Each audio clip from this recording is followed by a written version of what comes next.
In this video, I will show you how to find the direction of a cross product between two vectors. Let's say I have, this is vector A, and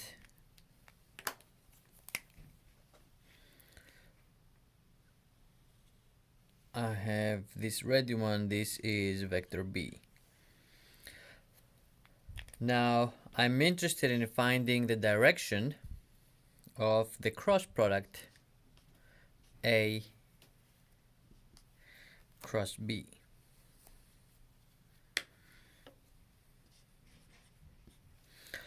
To find the direction of the cross product, I need to use the right hand rule. I need to be using my right hand.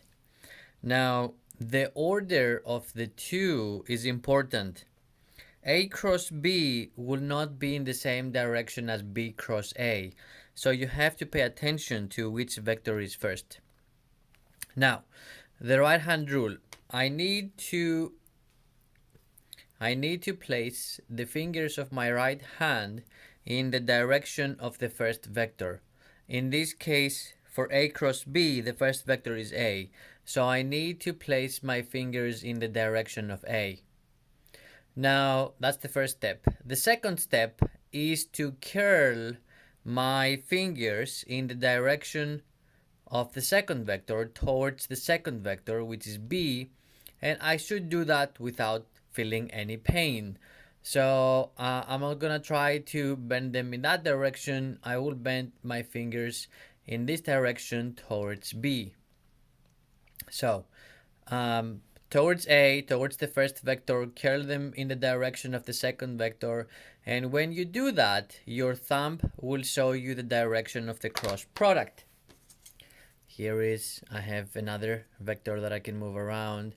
This means that the direction of the cross product, so here is the tip and here is the tail, the direction of the cross product is out of the page. This vector is pointing towards you, and this is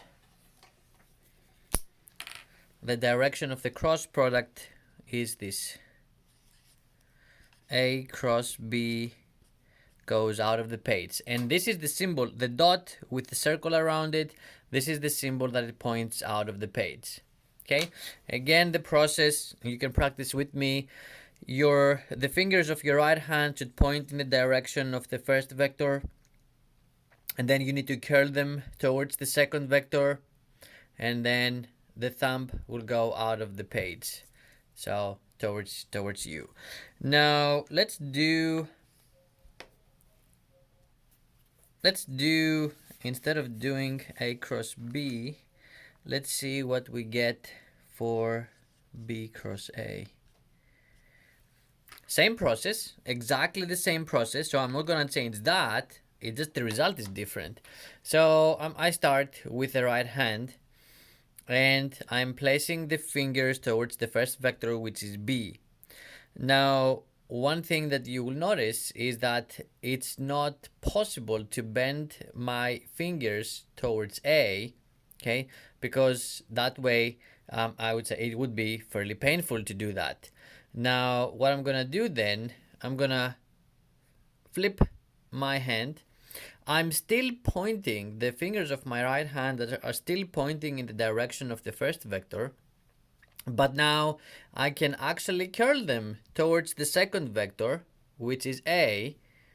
So towards B and then towards A. In this case, my thumb goes into the page, which means, here is my artifact, which means that the cross product now goes into the page. It is pointing this way.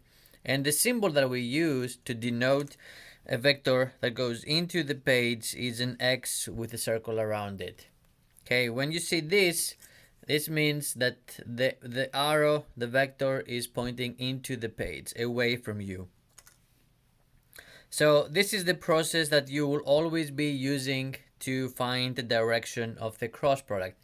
It is important to always start with your right hand and